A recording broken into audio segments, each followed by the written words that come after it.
Gracias, Mecha. Solucionar los problemas técnicos que tuvimos acá. Bienvenidos a los que están en diferido, que cada día son más. Saludos a todos los lados del país. Saludos a todos, pues espero que estén bien. Flori, feliz cumpleaños. Y Alessandra también cumpleaños hace poquito.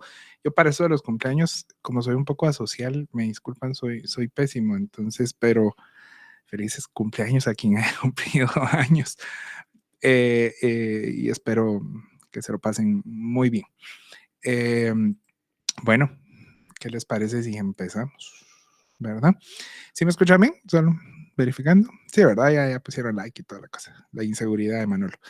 Entonces, en esta sección que vamos a terminar, estamos en Efesios 5, 25 al 33. Eso está malo en la diapositiva, perdón. 25 al 33. En esta sección, el apóstol nos va a enseñar las virtudes de Cristo hacia la iglesia para que el esposo pueda, si así se lo propone, comprender la calidad del amor de Cristo para su iglesia, ¿verdad? Ese es el objetivo. Y consciente de esto, pueda practicar el amar a su esposa bajo el ejemplo de Cristo, cosa difícil.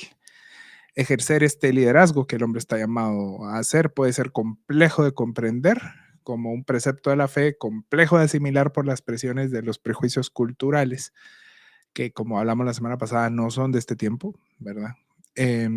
Necesariamente, ¿verdad? Son cíclicas como la historia, pero debemos poner la mira en Cristo para permitirnos ser moldeados, los hombres que estamos por acá y que estamos casados y los solteros y que van a estar viendo esto también, para permitirnos ser moldeados por ese mismo amor para ser esposos bíblicos. Bueno, y iniciamos. Esto no es amén, dice amén. El primer versículo, esposos amen a sus esposas, así como Cristo amó a la iglesia y se entregó por ella.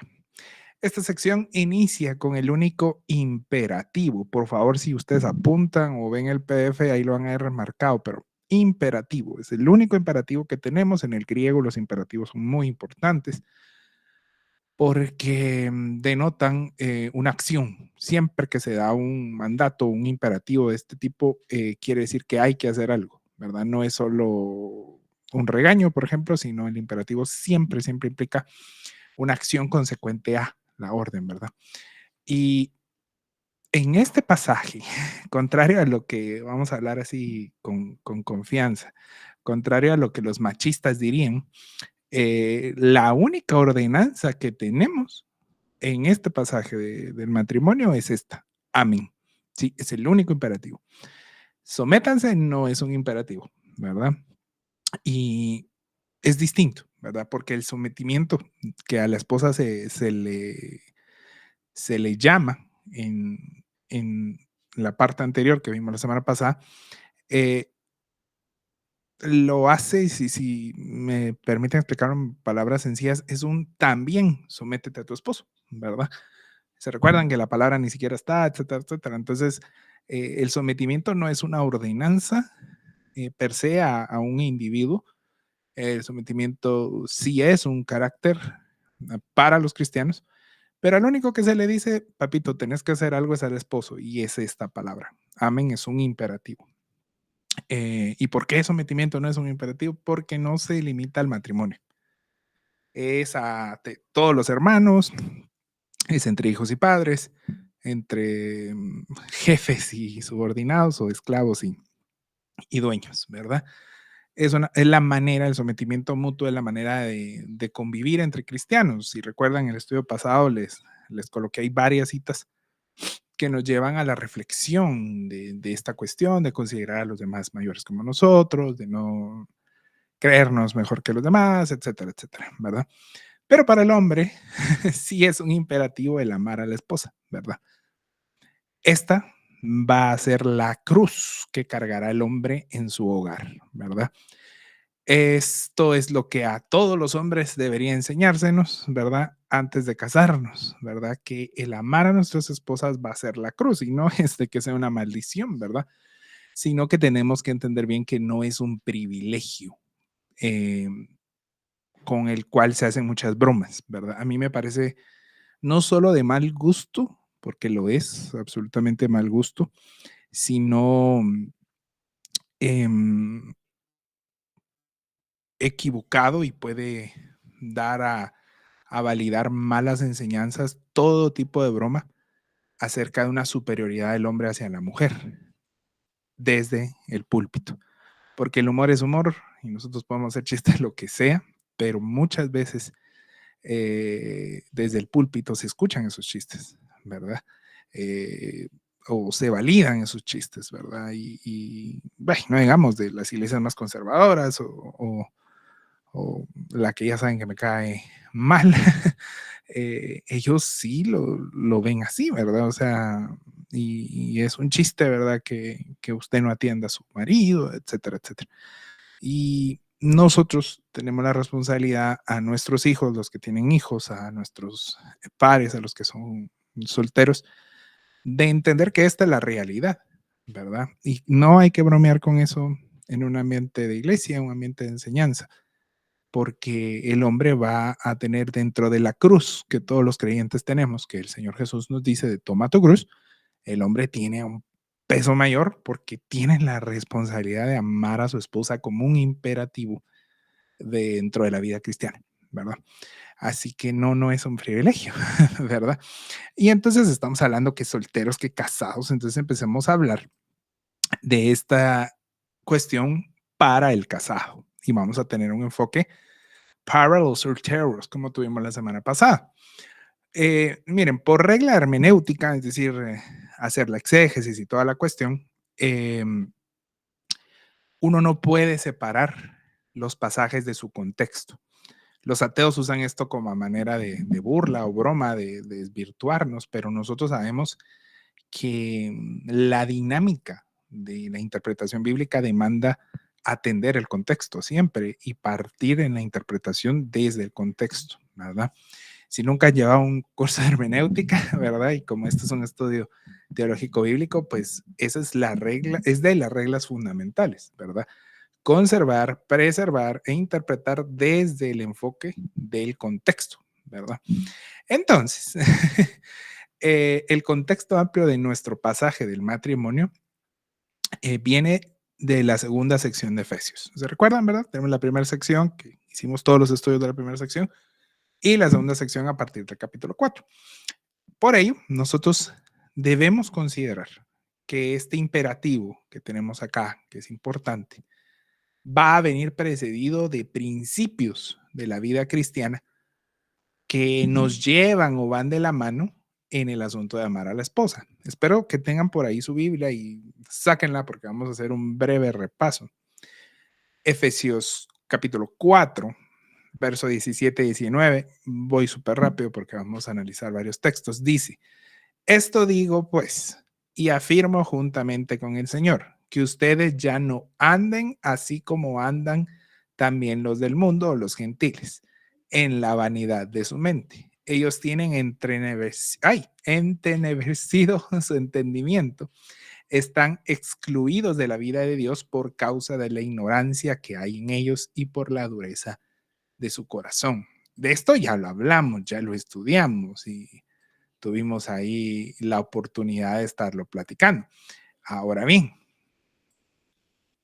para el contexto que venimos trabajando es necesario que los hombres, que el hombre casado abandone la mentalidad del mundo, ¿sí? El hombre podrá amar a su esposa si repudia el pensamiento del mundo que está cargado de vanidad y egocentrismo. Porque si no, ¿por qué la iglesia ha validado el machismo? Por lo mismo, porque no abandona la mentalidad del mundo, no abandona la mentalidad de su contexto, no cuestiona por qué las mujeres van detrás del hombre, ¿verdad? E inclusive a veces se justifica o se idealiza, no, es una señal de respeto, etcétera. Pero nosotros nos debemos a la sociedad en la que estamos, nos debemos a agradar o a encajar a la sociedad, no, nosotros nos debemos al Evangelio. Entonces el Evangelio nos llama a abandonar la mentalidad del mundo y poner en su lugar la mentalidad del Espíritu, de Cristo y del reino. Luego avanzamos un poco y en Efesios 4, siempre 22 al 24, vimos que decía, con respecto a la vida que antes llevaban, se les enseñó que debían quitarse el ropaje de la vieja naturaleza, la cual está corrompida por los deseos engañosos, ser renovados en la actitud de su mente y ponerse el ropaje de la nueva naturaleza creada a imagen de Dios en verdadera justicia y santidad. Miren qué bonito eso, porque entonces el 4:22-24 nos recuerda que debemos ser renovados en la mente. El esposo cristiano, por tanto, debe renovar su mente para vivir en justicia y santidad de Dios en el matrimonio a la imagen de que fue creado, no la de la caída. Y esto es una cosa que no amplíe porque entonces íbamos a terminar a las 11 de la noche. Lo he estado viendo mucho en la iglesia donde trabajo, que están dentro de este tema y una cosa que es evidente y pasa en todos los hermanos cristianos es que no em, entendemos o llegamos a comprender porque no se nos enseña que realmente lo que somos hoy como humanidad no tiene nada que ver con lo que éramos cuando fuimos creados a la imagen de Dios, ¿verdad? Creo que de las pocas personas que se metió un poco a hablar de eso fue Harold Caballeros en sus tiempos de pastor, pero hay una naturaleza, hay un sistema inclusive el ecosistema y todo, fue alterado por el pecado y hay uno previo al pecado, ¿verdad? Entonces, lo que acá Efesios nos está diciendo es, bueno, renuévense y pónganse la nueva naturaleza creada a imagen de Dios. ¿Dónde hemos oído esa expresión? Bueno, en Génesis, ¿sí? Entonces, lo que el Evangelio viene a hacer es restaurar esa imagen que se perdió en la caída, ¿verdad?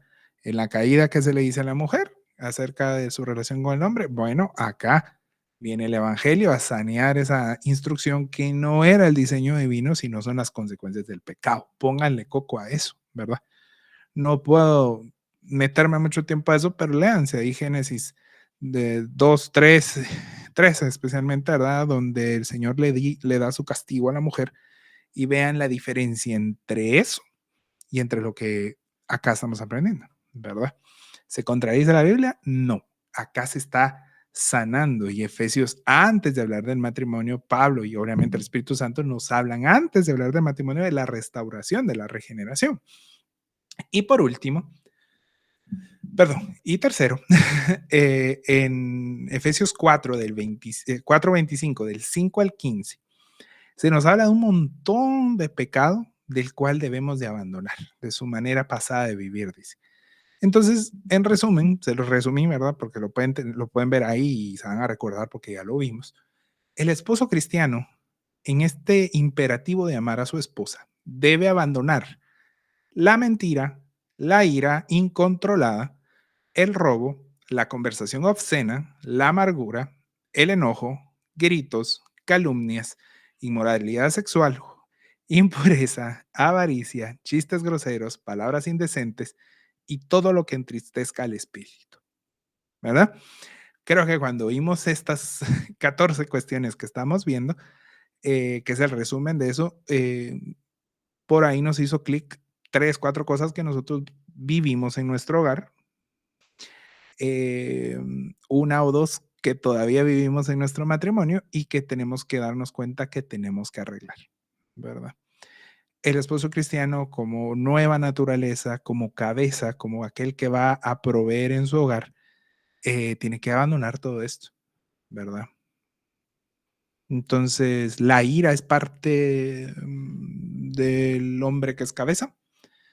Debe de someterse entonces su mujer al hombre que es avaro, que hace chistes groseros, que, miren, me llama la atención la inmoralidad sexual, ¿verdad? Porque los casados, pues tenemos una vida sexual, espero, la mayoría de los casados acá, completamente libre y buena y feliz, pero dentro de esa cuestión de amarnos de esa manera, puede haber inmoralidades, ¿verdad? Entonces, por mucho que No quiero meterme en detalles, pero el respeto no se puede perder, ni el uso de prácticas o adjetivos que no competen, ¿verdad? Entonces, todas estas cuestiones que el cristiano debe abandonar, el hombre que va a amar a su esposa, que va a ser cabeza, tiene que abandonarlas y tiene que sacarlas de su hogar, ¿verdad? En el amor cristiano no puede existir eso, ¿verdad? Pero lo que sí debe existir y que está en el mismo pasaje es la bondad, la compasión, el perdón, la justicia, la verdad y la amabilidad, que el mismo pasaje enfatiza que son las actitudes correctas contrarias a las incorrectas que el pasaje menciona. El esposo no puede ser necio, ¿sí? Recuerden qué significa necio. Él debe de ser sabio en la forma de liderar su casa, que es lo último que se menciona en estos pasajes. Y por último, el hombre que ama a su esposa debe de ser un pastor en su hogar, ¿sí? El esposo no da lugar al desenfreno de los vicios, por ejemplo, ¿verdad? Y se recuerdan, este es el versículo de no os embriaguéis con vino, ¿verdad? Sino que lidera con cordura. Un esposo que ama liderará su hogar con cordura. El esposo ministra su hogar con adoración espiritual, con todo lo que vimos, ¿verdad? Y con una actitud de agradecimiento en su hogar, ¿sí? A veces eso no pasa. A veces el hombre es el que más se queja, pero debería de traer cantos, himnos espirituales, cánticos nuevos, no sé, ¿verdad? Sin entrar a una devoción totalmente mística o, ¿verdad? Que para algunos les gusta, a algunos no, pero tenemos que tener cuidado, ¿verdad? De cuántas quejas estamos los hombres llevando a casa, ¿verdad? Y qué poca alabanza, ¿verdad? Tenemos que tener cuidado. Entonces, por último, ¿verdad? Podemos recalcar que el amor del esposo a la esposa no es el amor, permítame, solo quiero ver, no, no es el amor eros, ¿verdad? Ni fileo. Si ustedes alguna vez han oído acerca de los amores, ¿verdad? De los tipos de palabras que se usan en griego para amor, eh, el amor que acá se describe no es ninguno de estos dos, sino la palabra que se usa es el amor ágape, ¿verdad? Por lo tanto, tenemos que entender, o está intrínseco ahí, que el amor ágape no es una cualidad intrínseca humana, ¿verdad? Como sí lo son las otras, ¿verdad? Creo que a nadie, por muy asocial que sea como yo, le cuesta el fileo, ¿verdad? El amor de amistad, de los cuates y estas cuestiones. Y los que podemos, pues no nos cuesta el amoreros, ¿verdad? Es una cuestión natural, instintiva, ¿verdad? Pero el agape sí cuesta, ¿verdad? Porque requiere por principio, ¿verdad? El Espíritu Santo, ¿verdad? Porque este amor que se nos demanda a los esposos es el que Cristo da a su iglesia, ¿sí? Y ese amor, por lo tanto, requiere entrega, ¿verdad? Como dice el versículo, ¿verdad? Requiere que nos entreguemos. El amor ágape no es para ejercer dominio, no es para ser una autoridad opresiva, nada de eso hace Cristo con nosotros, ni para enseñorearse de la esposa, ¿verdad? Y no está de más decir que este amor solo puede manifestarse por un influjo espiritual, ¿verdad? Es necesario, ¿verdad? Es necesario que entendamos que viene del Espíritu Santo, ¿verdad? Y por eso un hombre necesita estar conectado a la fuente, ¿verdad? Este amor, déjenme decirles, sí era parte de nosotros, ¿verdad? Porque nosotros éramos seres con el Espíritu Santo antes de la caída, pero se perdió en la caída. Por eso es que solo el Espíritu Santo lo puede restaurar, ¿verdad? Eso es temas de Génesis que no nos vamos a meter a trabajar ahorita porque son oscuros, pero hay muchas líneas teológicas que creemos eso, ¿verdad? Que creemos que pues en lugar de ser estos anuncios, está afuera, en lugar de ser espíritu, alma y cuerpo, como concebimos nosotros, éramos alma, cuerpo y espiritualidad con el Espíritu Santo, o espíritu y Espíritu Santo en nosotros. Y eso es de las cosas que se carecen en la caída. Fin del anuncio. El amor de Cristo, que es el que se nos llama acá, fue de entrega incondicional y inmerecida. Inmerecido. El amor del esposo está en la misma calidad del amor. Sí, no puede ser igual, porque olvídense, pero es la misma calidad del amor. El amor del esposo da perdón, restaura, da misericordia y da gracia por los méritos de Cristo. ¿De dónde imita él? ¿De dónde aprende él? De Cristo, ¿verdad? Es la única persona que puede entenderlo. Ahora, ay, Jesús, para los solteros, ¿verdad? Los solteros del siglo XXI, como hablamos la semana pasada, ven el matrimonio como una opción para sus vidas. ¿Sí? El matrimonio ya es solamente una opción, ¿verdad? Y que si en dado caso llegan a tomar esta decisión, no es vinculante para la eternidad, ¿verdad? Es, veamos, ¿verdad? Y el peligro detrás de esas maneras de pensar es que solo están contribuyendo a alejar a las nuevas generaciones del diseño divino, ¿sí? Puede que no te guste, puede que tu deseo materialista, a los solteros les estoy hablando, ¿verdad? Te haga pensar que te va a estorbar. Pueda que tus sueños, que no son tuyos, que estás imitando lo que ves en una red social, te lleve a pensar que necesitas tener éxito, necesitas graduarte de la U, necesitas viajar, conocer todos los continentes, etcétera, etcétera, antes de casarte, ¿verdad? Y digamos que esta cuestión de los papás boomers, de decirle a sus hijos, se me quiere casar con título universitario, era más una cuestión porque en su época el título universitario garantizaba un buen trabajo, ¿verdad? Pero ahora las generaciones lo han adoptado para excusar, para fomentar más esta cultura antimatrimonio, esta cultura amatrimonial también, porque son dos cuestiones distintas, pero que están. Y vivimos en este oxímoron, ¿verdad? Esta contrariedad que es la realización personal, ¿verdad? Porque para mí es un oxímoron, una cuestión contraria, porque yo no estoy en esta existencia para mi realización personal, yo estoy en esta existencia para cumplir y hacer la voluntad de Dios. Pero como el cristianismo se ha aligerado tanto, ahora se le dice a los patojos que Dios es el genio de la lámpara que va a cumplir sus sueños, ¿verdad? Y que el Espíritu Santo va a abrir las puertas. Todas esas cuestiones, eso es un cristianismo materialista, no sé si existirá o acá en 100 años se está hablando del cristianismo materialista, pero para mí lo es. Una aberración completa, no hay cruz ahí, ¿verdad? Jesús agarró la cruz y seguime a mis sueños.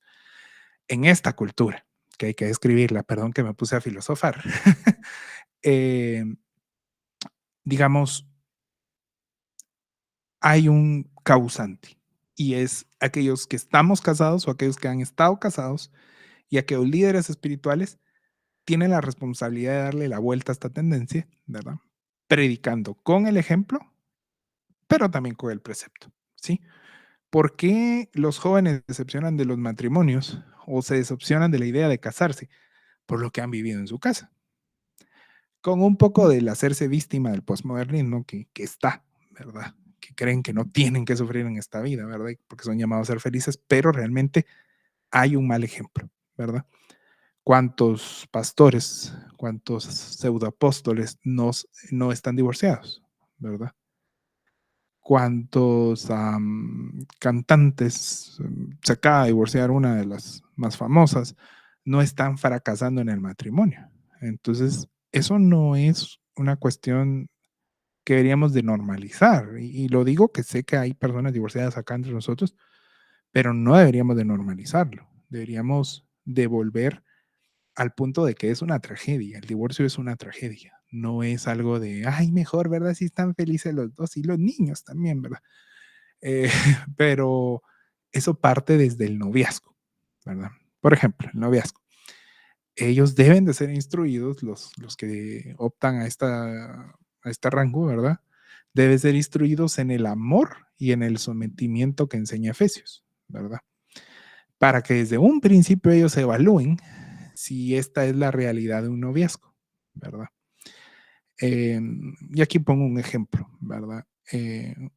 debería de llamarse más la atención. Yo sé que ustedes me conocen, ven mis redes sociales y mucha gente me dice que exagero, que de un chiste estoy haciendo gran cosa, pero yo creo muy tajantemente, no porque yo sea la excepción, pero creo que esta generación no piensa lo que piensa, ¿sí?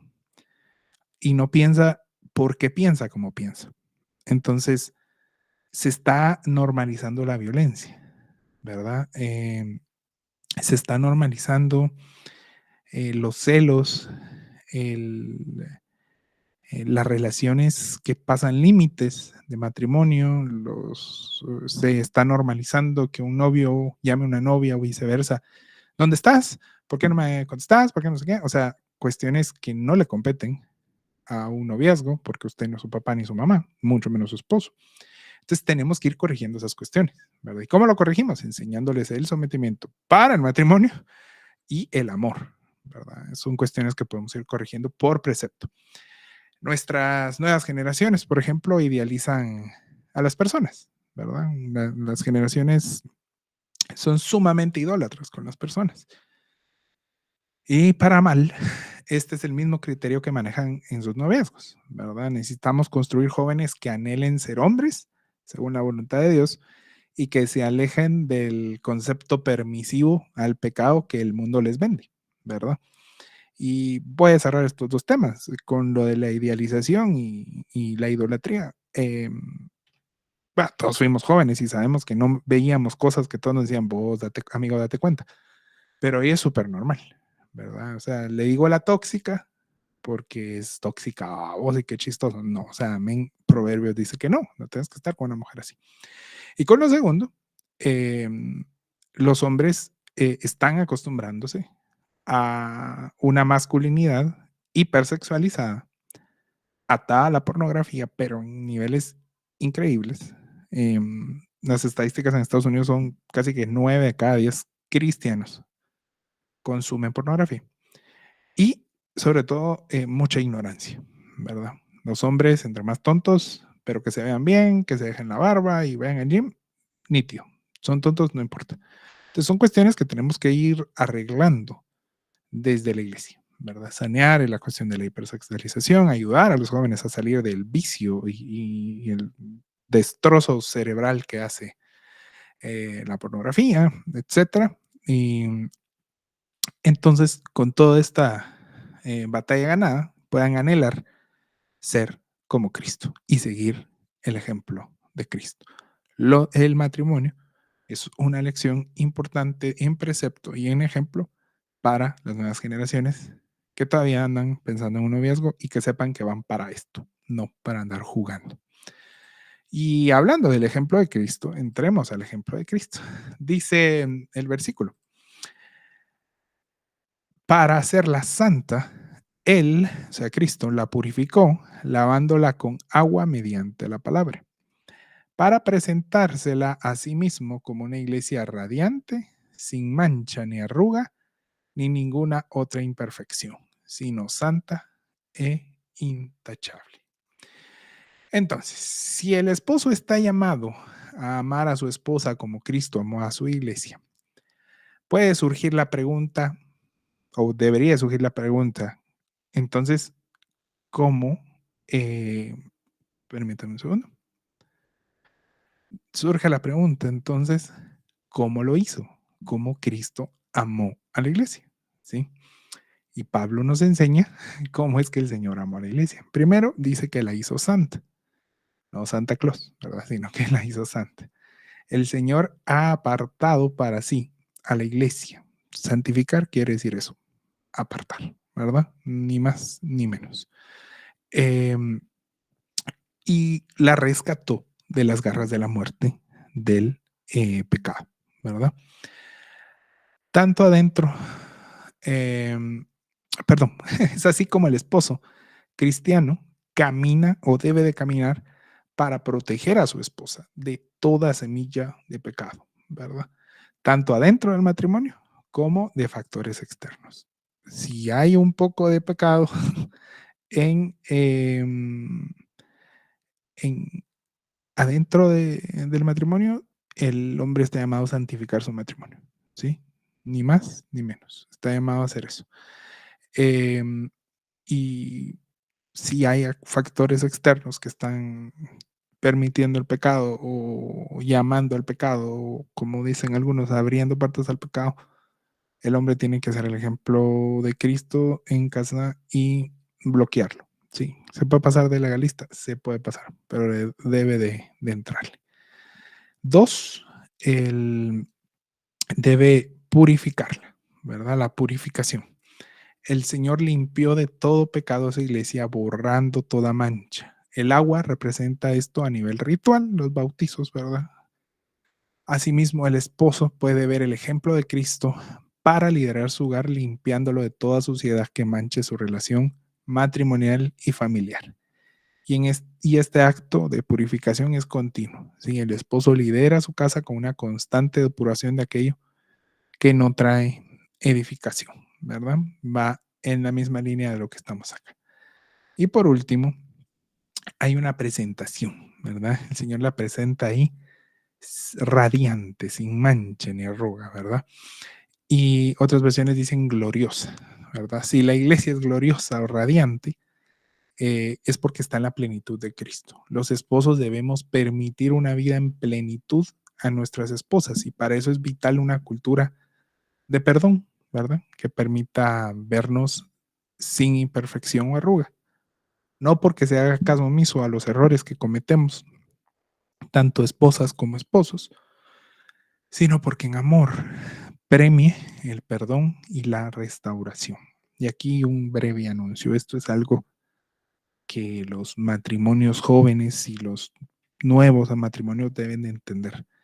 Y yo lo digo siempre que se me permite opinar del tema.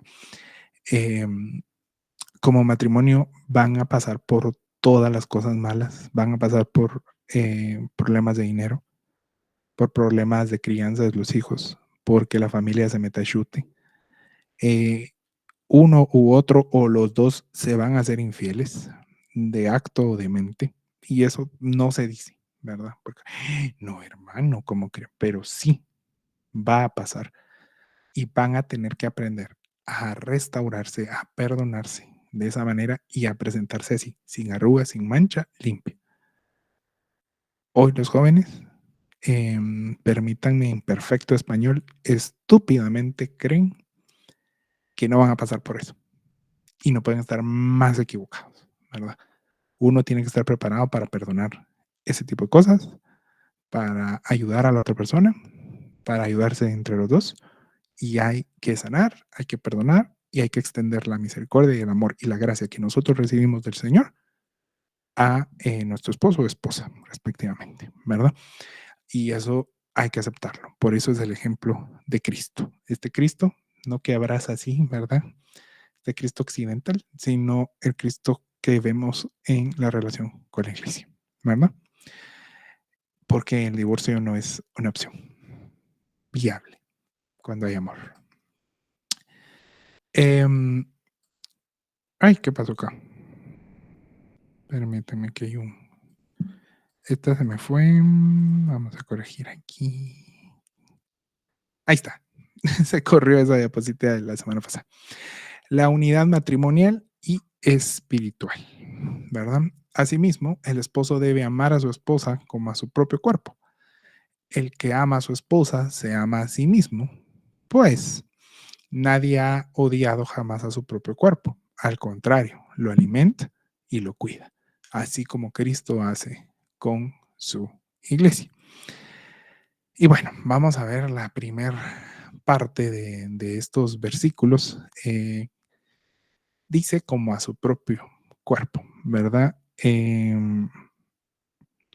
Muchas veces, muchos hoy todos agarraron la tendencia de mandarme por WhatsApp cuestiones y yo no puedo ver WhatsApp, pero hay una pregunta ahí que me mandaron, vamos a contestar.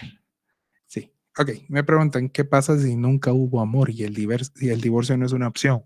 Pues por ahí va la cosa. Yo sí conozco parejas, em, y como también quiero publicar esto, no voy a dar un ejemplo muy claro, que, digamos, celebré se divorciaron, pero porque nunca debieron casarse. Sí, ya no me recuerdo si lo dije o no lo dije, pero sí lo tenía en mente cuando estaba haciendo el estudio. El gran problema de divorcios en los cristianos, específicamente, es porque se casan por los motivos más bobos del mundo, ¿sí? Se casan porque los dos son cristianos, son de la misma iglesia, se casan porque, por embarazarse, es la cosa más absurda, ¿verdad? Eh, no, ¿verdad? No es un motivo, no es un motivo porque la gran mayoría de gente lo hace para tapar el sol con un dedo. Eh, y pues si no hay amor y lo que hay es violencia y todo, creo que lo dije muy claro la semana pasada, eso no es un matrimonio cristiano, ¿verdad? Y si los dos están llegando a ello, cualquier tipo de violencia, ¿verdad? Eh, pues el divorcio, digamos, allí no es una opción, es una necesidad, pero tiene que ser real el asunto, porque hoy hay tanta víctima, ¿verdad? Y con la influencia del feminismo y con la influencia de otros movimientos muy radicales, por ejemplo, los extremos de derecha, que la hombría es lo último y todos mamados, todos comemos carne y votamos por todos los de derecha, ¿verdad? También hay mucho hombre muy masculino, pero que es violento, ¿verdad? Y entonces yo creo que ese es el límite. Eh, el divorcio no es una opción para un matrimonio que está sometido a Cristo, ¿verdad? Pero eso no quiere decir caer en lo que les dije de lo que cae la mega iglesia de Guatemala que les dice, no, el amor todo lo soporta, todo lo no sé qué, y les leen 1 Corintios 13 y no. O sea, ese amor que escribe ahí es el ágape. Pero muchos, y con esto lo cierro, muchos se casan por amor eros o por amor filo, pero jamás son instruidos en el amor agape, ¿verdad? Hay gente que se cansa por el estúpido argumento de que se gustan, ¿verdad? O como dijo la hermana Selena, porque se casan porque como no son de distintas sociedades, se casan porque, mira, los dos somos de pisto y nos conviene y las empresas. Es un matrimonio destinado al fracaso, ¿verdad? Entonces, es un tema complicado y que no se puede generalizar. A lo que yo iba con lo que no es una opción es de que ahora se quieren divorciar por cualquier cosa, ¿verdad? Me voy a divorciar porque él come eh, cereal en Nestlé y yo todos son Kellogg's, ¿verdad? Incompatibilidad, le dicen, ¿verdad? Y no, porque el matrimonio va a tener que pasar por desiertos. Como les dije, o sea, yo sé que muchos se casan eh, con, digamos, el precepto de que si hay infidelidad se acaba el matrimonio. Están mal. ¿Por qué les va a pasar? ¿Verdad? Desde sexting hasta consumado y por años les va a pasar. ¿Verdad? Les va a pasar y tienen que gestionarlo. Despilfarro de dinero, mentiras, todo eso va a pasar. Pero el punto es ese, la restauración, el trabajo, etcétera, etcétera, ¿verdad? Pero ya cuando alguien o una persona de matrimonio decidió eh, abrazar el pecado, vivir en pecado, imposible, ¿verdad? Es como que alguien diga, soy cualquiera de las cosas LGTB en la pareja y te voy a dejar, y el otro, no, voy a estar orando porque no, eso no, ¿verdad? O sea, ya la otra persona abrazó el pecado. Entonces ahí es como yo digo, es una necesidad, ¿verdad? Cierro el tema. Sigamos.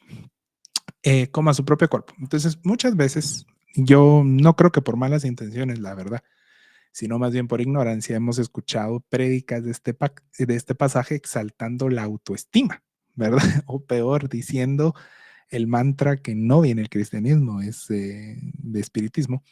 Para amar a los demás, debes amarte primero, ¿verdad?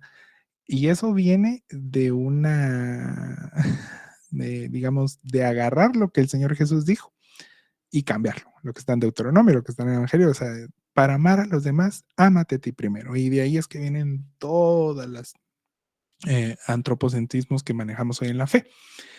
Debemos de corregir esto, ¿verdad? porque Pablo no está en esa labor cuando está diciendo lo que está diciendo. Lo que el pasaje entero indica es que en el matrimonio ya no son dos, sino uno solo delante de Dios. Amar a la esposa como a su propio cuerpo no es una manera figurada, ¿verdad? Ámala porque es parte de ti, ¿verdad? Sino que es la realidad, ¿verdad? Un esposo en Cristo se cuida a sí mismo cuando cuida de su esposa, ¿sí? Se da a sí mismo. O sea, no es ámate a ti primero, sino es al revés, ¿verdad? Ámala porque te estás amando, no sé si me voy a entender, ¿sí? Entonces el hombre se cuida, el esposo se cuida a sí mismo, cuida a su esposa. Se da a sí mismo cuando da a su esposa. Bendice su propia vida cuando bendice a su esposa, etcétera, etcétera, etcétera, ¿verdad? Esta unidad es más que solo una figura retórica, ¿verdad?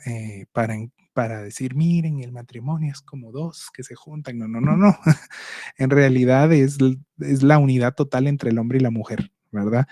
Que, que viene desde la creación, porque recuérdense que así fuimos concebidos, éramos dos y nos volvimos, perdón, éramos uno y se separó en dos, ¿verdad? Si el esposo, por tanto, vámonos a lo negativo, aborrece a su esposa, la desprecia, la odia, se está haciendo eso a sí mismo, ¿verdad? No puede ser esta la actitud de un esposo cristiano.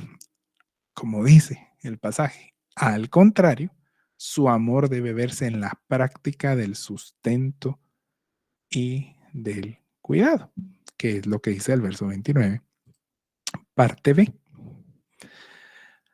Por tanto, el esposo cuida de su propio ser al cuidar de su esposa, porque no concibe el individualismo, y acá está el punto, tal vez para ahondar en lo que me preguntaste, Cris. ¿Sí? No hay individualismo. Hoy hay muchos cristianos que se casan individuales, ¿verdad? Cuidarla a ella es cuidarse a sí mismo, proveerle sustento, es especialmente espiritual, es edificarse a sí mismo. Ser líder en el ejemplo de Jesucristo es bendecirse a sí mismo, ¿sí?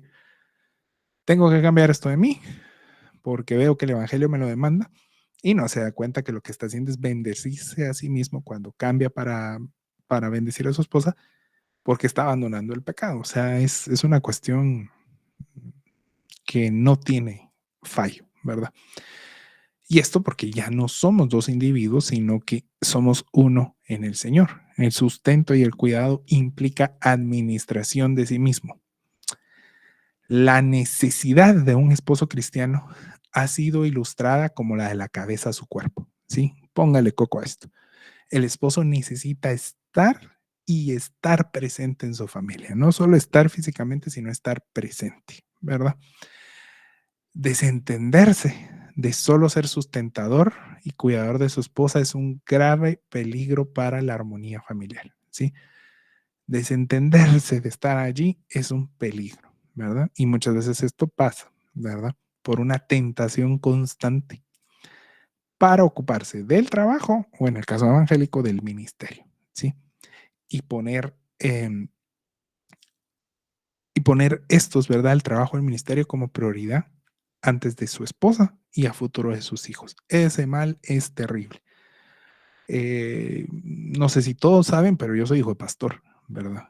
Y yo una cosa que jamás, jamás, pero jamás le puedo reclamar a mi papá es que alguna iglesia, algún ministerio, algunos hermanos hayan estado antes que nosotros. Jamás, pero jamás, ¿sí?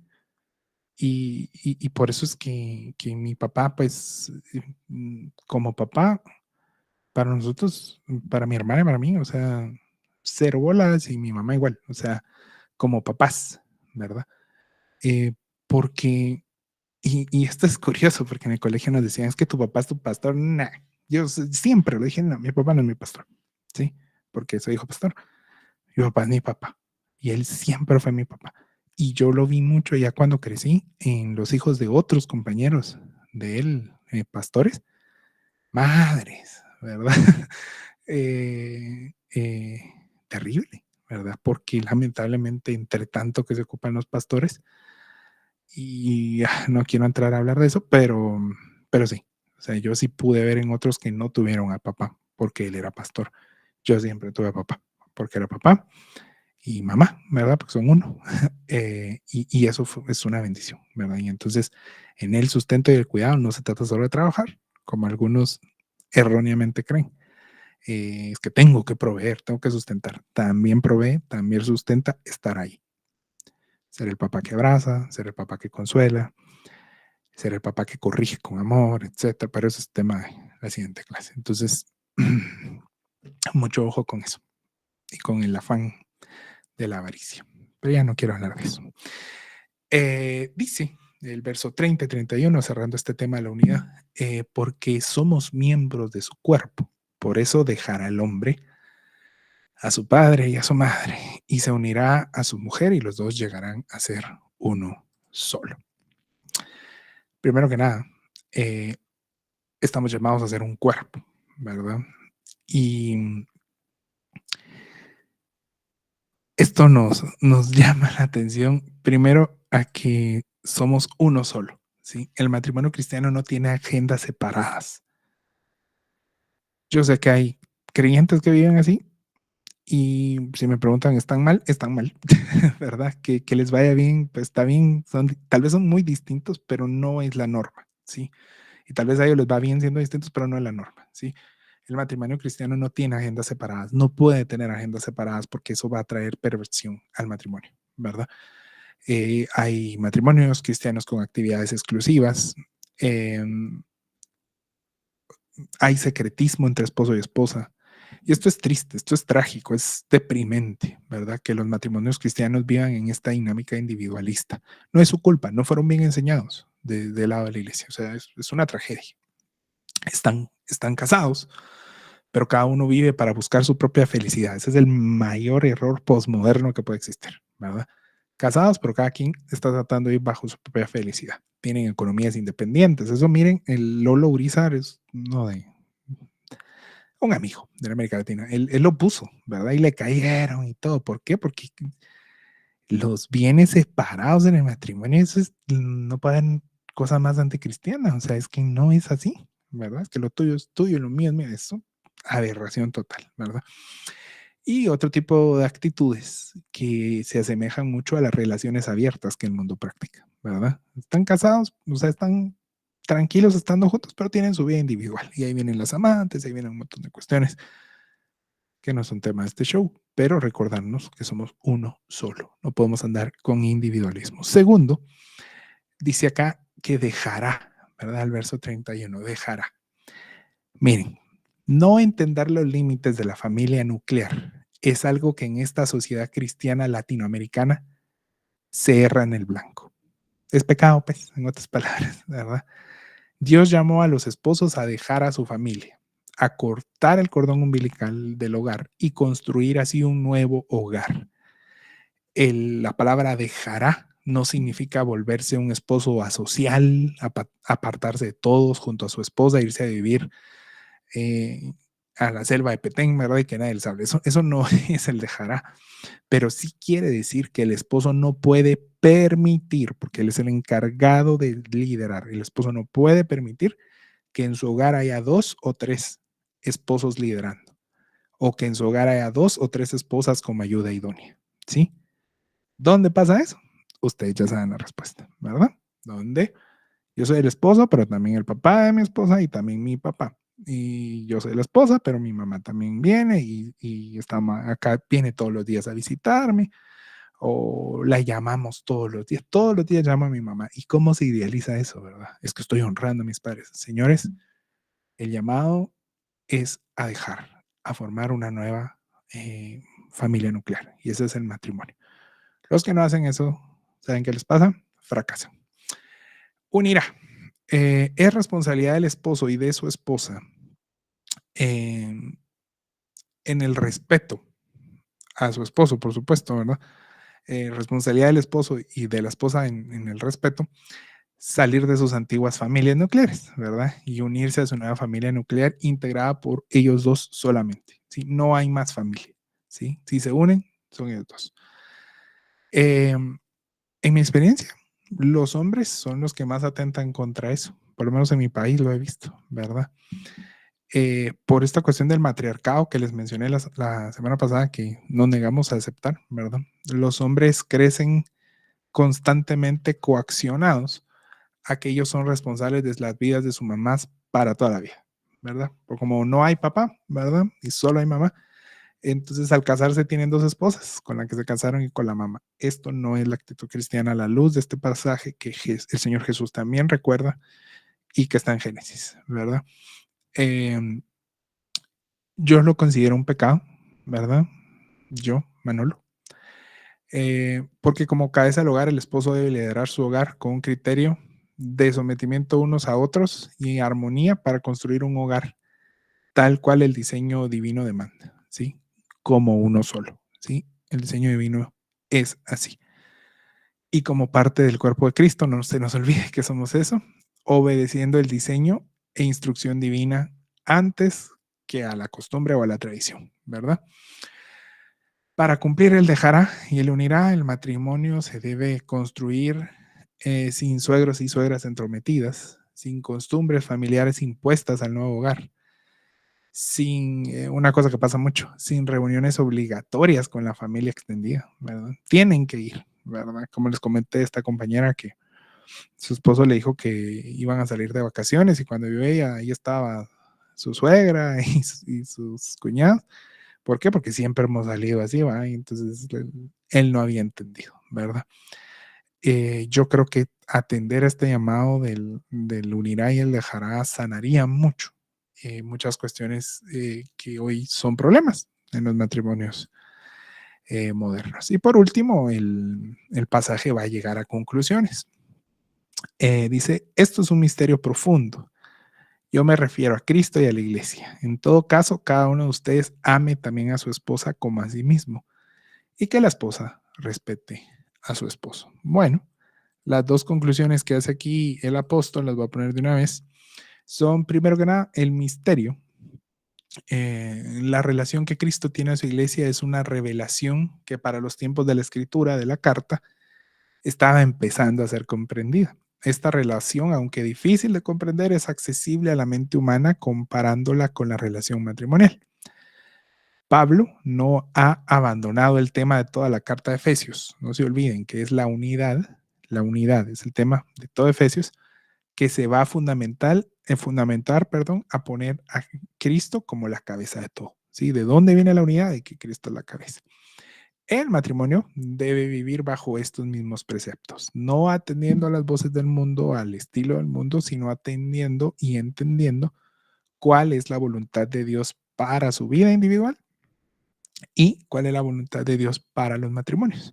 ¿Sí?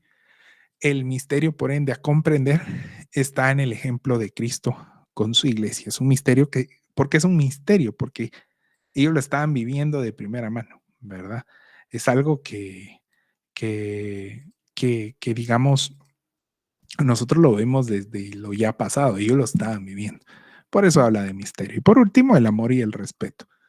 En conclusión, a esta figura comparativa que hace Pablo de Cristo, la iglesia y los esposos, el esposo debe de amar con amor ágape a su esposa, comprendiendo que ella es parte del cuerpo de Cristo, pero también parte de sí mismo, ¿verdad?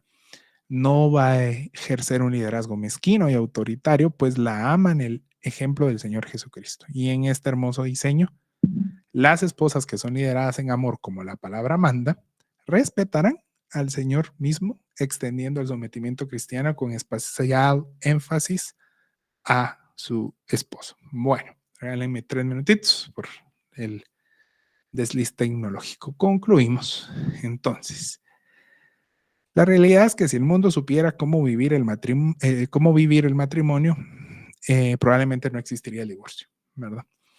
Pero por el contrario, un matrimonio amoroso, duradero y, y fiel es la completa excepción en el mundo, por no decir otra cosa, ¿verdad? Que un matrimonio se ame, que duren, que sean fiel, es una excepción absoluta en el mundo, ¿verdad? Tristemente, los cristianos, frutos de nuestra constante secularización, que no es más que dejar de oír al Señor y empezar a oír a la mente humana, hemos caído en el egocentrismo, el materialismo y el analfabetismo bíblico, ando muy tartamudo, con el que el mundo fija sus principios y nosotros pues nos vamos de boca con ellos, ¿verdad? El apóstol Pablo, muy contrario al machismo que algunos malos intérpretes quieren imponerle, ¿verdad? Yo he oído, sobre todo predicadoras mujeres, ¿verdad? Que dicen que Pablo era un machista. Y perdonen que como yo admiro a Pablo, lo defiendo. Él nos enseña el diseño divino del Edén para la convivencia matrimonial. Así nos hizo Dios, ¿verdad? Este matrimonio es el que Dios instauró y no el montón de verdades a medias que muchos púlpitos enseñan acerca del matrimonio, ¿sí? Que en muchos casos solo responden a imposiciones y tradiciones occidentales o ancestrales, como les dicen algunos, a la figura del matrimonio, ¿verdad? Y en eso pues hay mucha tela que cortar, ¿verdad? Y la gente cree que Dios instauró el matrimonio y de la misma forma cree que Dios instauró el casarse en una iglesia, ¿verdad? Y eso no existe, ¿verdad? Tema de otro show. En el matrimonio el hombre regresa a su estado de perfección. Lo spoileé hace un ratito, pero es eso, ¿verdad? Aquellos dos seres que surgieron de la separación de las cualidades del hombre perfecto, el Ish, ¿verdad? El Adán que Dios había creado, se unen de nuevo para volver a su estado original, ¿sí?